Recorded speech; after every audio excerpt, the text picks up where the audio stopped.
Le patrimoine de chez moi, un nouvel épisode, un patrimoine qui accorde ses violons. Et je ne connais qu'une seule adresse, c'est Monsieur Nicolas Richard. Nous traversons tout un monde suspendu et puis nous arrivons, moi je crois que c'est un peu l'atelier de Gepetto. Monsieur Richard, bonjour. Bonjour. Vous êtes un peu chirurgien en violon. Qu'est-ce que vous soignez, vous réparez, vous construisez?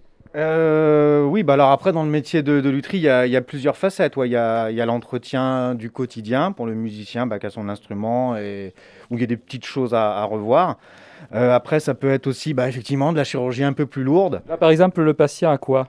Alors là, le patient, alors lui, il revient un peu de loin, il avait été décapité. Il y avait carrément le manche qui était complètement décollé.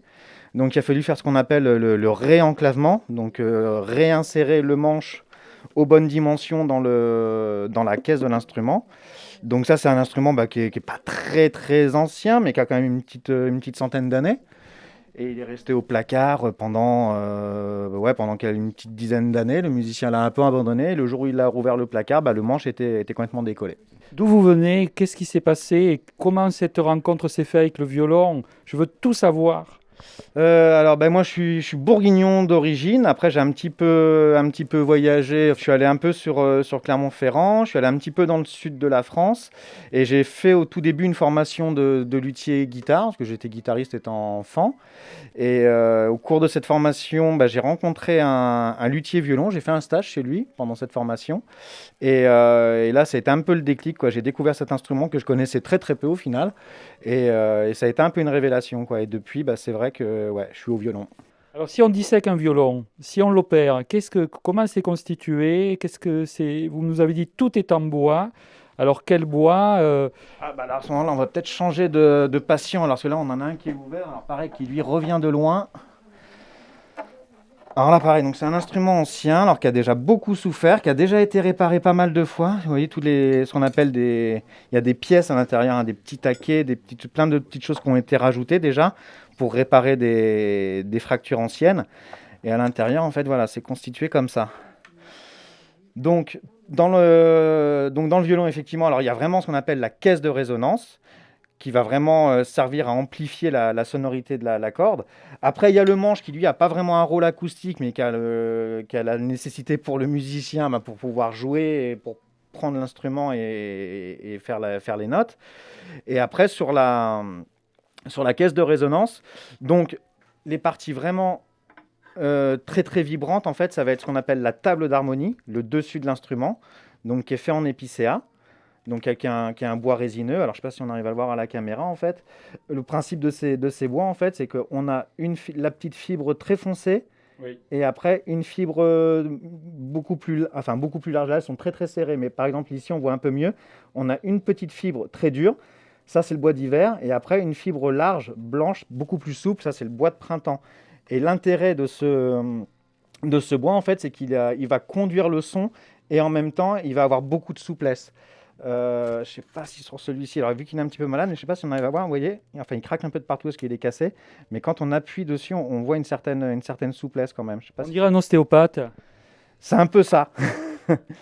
Donc sur la partie supérieure, donc la table qui va vibrer, on a également le fond aussi qui a ce rôle-là, mais par contre pour le fond, on passe sur du bois d'érable. Alors c'est un bois qui est beaucoup plus dense. En fait, ce qui est intéressant avec ces deux essences de bois, c'est acoustiquement, elles se marient vraiment très très bien.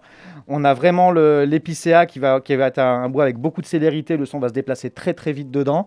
Et par contre, après, on va avoir l'érable qui est un bois qui est plus dense, qui est plus mécaniquement beaucoup plus solide aussi, et qui va rapporter un peu de chaleur justement à l'instrument.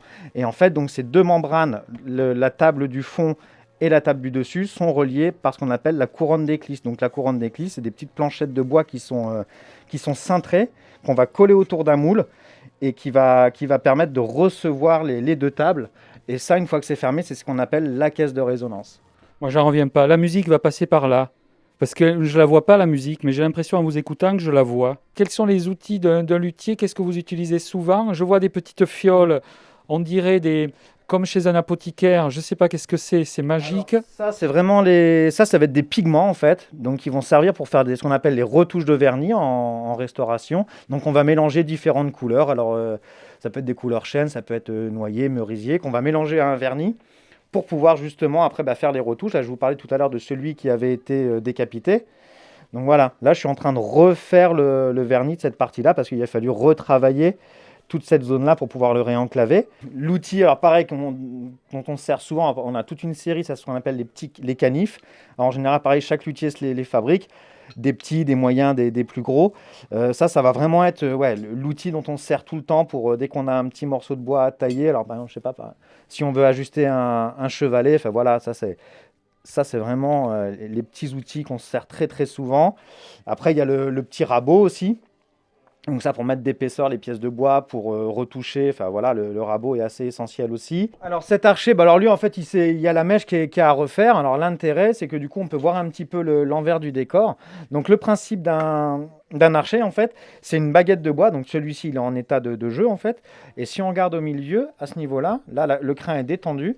Mais quand je vais le tendre avec le petit bouton qui est ici, eh ben, on voit que le crin, il s'écarte de la baguette. Et en fait, cet archer, l'arco, en fait, il devient quelque chose de, un peu comme l'arc de Robin des Bois. Il devient très nerveux, très énergique. Et donc, le musicien va le plaquer contre la corde, tirer dessus, et ça va faire vibrer la corde. Donc ça, c'est vraiment le prolongement de la main du musicien. Toutes les sensations du musicien passent par l'archer. Toute son expressivité musicale passe dans cette baguette de bois. Et c'est vraiment le prolongement de la main du musicien. Alors, on va avoir donc le violon qui va avoir une sonorité relativement aiguë. Voilà la corde la plus aiguë. Après, sur un alto, alors ils ne sont pas forcément accordés. Voilà, donc ça c'est un gros violon. Voilà, si on le met à côté des autres, il est un peu plus gros. Donc dans la tessiture, on part du très aigu, on se rapproche du grave. Ensuite, on va avoir le violoncelle qui lui est encore plus grave. Et là, malheureusement, je ne vais pas avoir de contrebasse montée pour vous montrer, mais on imagine que la contrebasse a un son encore beaucoup plus grave. Donc dans l'idée, c'est un petit peu comme un chœur de chanteur, avec des sopranos, des ténors, des altos, des basses, et voilà, pour avoir vraiment toute la palette sonore. Et en général, avec ça, un bon compositeur, il arrive à faire des choses sympas.